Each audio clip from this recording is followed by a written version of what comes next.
Hoje estamos aqui para falar um pouquinho sobre calendários e sobre o dia 29 de fevereiro. Qual é a origem do ano bissexto e por que ele é necessário no calendário cristão ou gregoriano que nós utilizamos aqui no Brasil e também é utilizado na maior parte do mundo. Para falar de calendários, vamos lembrar que existiram dois tipos de calendários, que são os calendários solares e os calendários lunares. O primeiro deles, de que a gente tem notícia, foi inventado pelos sumérios, mais ou menos no ano 2700 a.C., um tempão atrás. E era um calendário lunar. Se baseava no fato de que a Lua tem um determinado ciclo que era passível de ser observado aqui da Terra. Esse calendário foi inventado pelos sumérios, que era um povo que habitava a Mesopotâmia, que é uma região delimitada pelos rios Tigre e Eufrates, no Oriente Médio.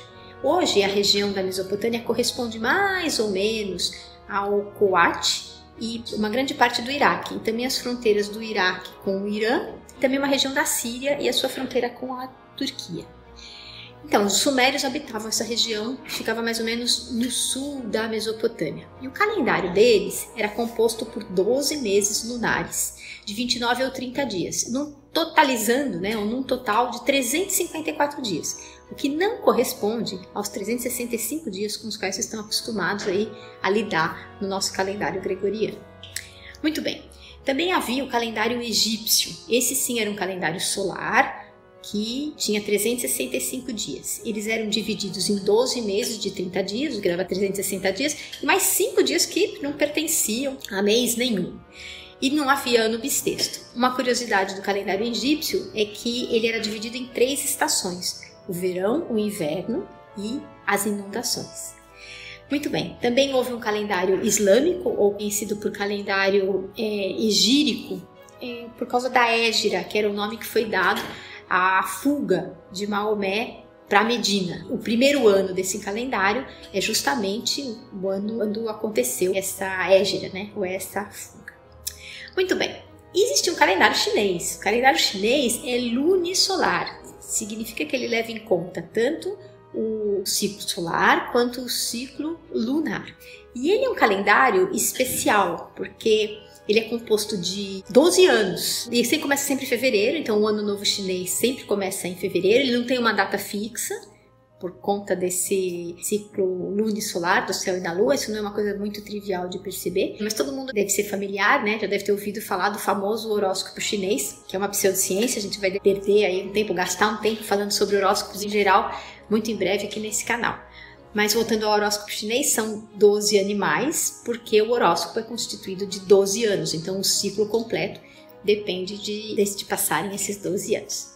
Muito bem, mas tirando o Oriente Médio e a China, também foram desenvolvidos calendários aqui na América Latina. Então, tanto os maias, os incas como os astecas tiveram calendários. O calendário maia é de 550 anos antes de Cristo. E ele tinha 2 calendários, na verdade, distintos. O Haabi, que era o calendário civil, e o Tzolk'in, que era o calendário sagrado. Então, o Haabi tinha 365 dias, e esses 365 dias eram divididos em 18 meses, de 20 dias cada um, no total de 360, e mais 5 dias que ficavam lá, não faziam parte de mês nenhum. E o Tzolk'in, que era constituído de 260 dias, divididos em grupos de meses que tinham 20 dias. O calendário asteca é parecido. Ele também tinha um ciclo de 365 dias, que era chamado, vou ler aqui do lado, que é um negócio que não sei nem se eu vou ler certo, mas é Shupo-Wali, e era um calendário solar. E tinha um outro calendário que determinava os rituais sagrados deles, que também, da mesma forma que os maias, era um calendário de 260 dias, e nesse caso ele era chamado de Tonalpohualli, que tem a ver com a contagem dos dias. E o primeiro deles, o Shupo-Wali, que era o calendário agrícola, no qual eles se baseavam para plantar, para colher e assim por diante. Os incas também tinham um sistema de medição de tempo. Então os incas habitavam, a parte mais desenvolvida deles habitava a região de Cusco. Todo mundo aí deve ter ouvido falar de Machu Picchu, que se é que vocês não foram lá, é um lugar incrível. E ele era um calendário de 360 dias, dividido em 12 luas de 30 dias cada lua. Então, cada 30 dias era uma lua, quer dizer, um ciclo completo da lua, né? Lua nova, crescente, cheia, minguante e assim por diante. A gente também vai fazer filmes aqui nesse canal falando das fases da lua muito em breve, pra gente perceber, né? Pra todos perceberem como é que elas funcionam. Muito bem, voltando aí ao nosso calendário gregoriano, ele foi baseado no calendário juliano. Ele substituiu esse calendário juliano, que tinha esse nome porque foi instituído na época de Júlio César, né? E esse calendário juliano era cheio de imprecisões e não existiam os anos bissextos, e a fórmula que era utilizada para calcular era uma fórmula assim meio estranha. Então, em 1582, o calendário gregoriano veio substituir o calendário juliano, e ele tem esse nome porque quem determinou isso foi um papa, né? O Papa Gregório XIII, em 1582. E o que aconteceu é que, para dar conta aí do ciclo solar completo que foi determinado, na verdade foi determinado por um monge chamado Dionísio no século VI. Então essa ideia já existia, o Papa Gregório e os seus assistentes simplesmente utilizaram essa ideia. Esse calendário é muito curioso, porque as pessoas, para dar conta dessas imprecisões, elas foram dormir no dia 4 de outubro e acordaram no dia 15 de outubro. Isso é, os dias 5 até 14 de outubro foram suprimidos. Muito bem, então como é que a gente faz essa contagem, né? Na verdade, o ciclo solar, a translação completa da Terra ao redor do Sol, leva um ano sideral que tem 365,256363 dias. Uma velocidade orbital média aí de quase 30 km por segundo.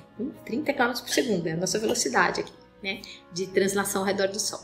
Muito bem, esse 365,25, esse 0,25, a cada 4 anos, esse 1/4 de dia, ele é juntado, né?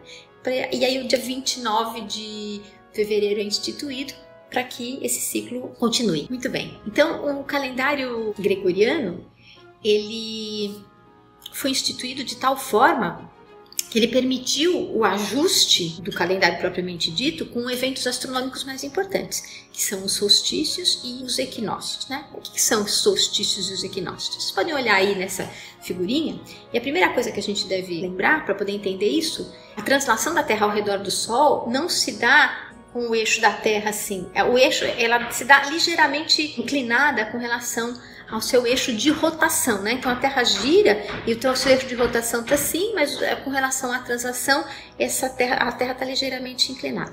Então isso significa que quando a Terra está nos 2 solstícios, o hemisfério sul está mais próximo da Terra aí na figurinha que vocês estão vendo do que o hemisfério norte. Então é o verão no hemisfério sul, o inverno no hemisfério norte. Quando ele dá a volta, meia volta e chega do outro lado, o que acontece? O hemisfério sul está mais distante, então ali está o inverno do hemisfério sul, e o hemisfério norte, que está mais próximo do Sol, está no verão. E no meio do caminho a gente tem as outras 2 estações, que são os equinócios, né? Que é quando tem a primavera e o outono. A outra coisa que vale a pena notar nessa figurinha é que o sistema solar, ele não é um sistema esférico, né, ou circular. Os planetas não giram ao redor do Sol como se o Sol estivesse no centro do círculo.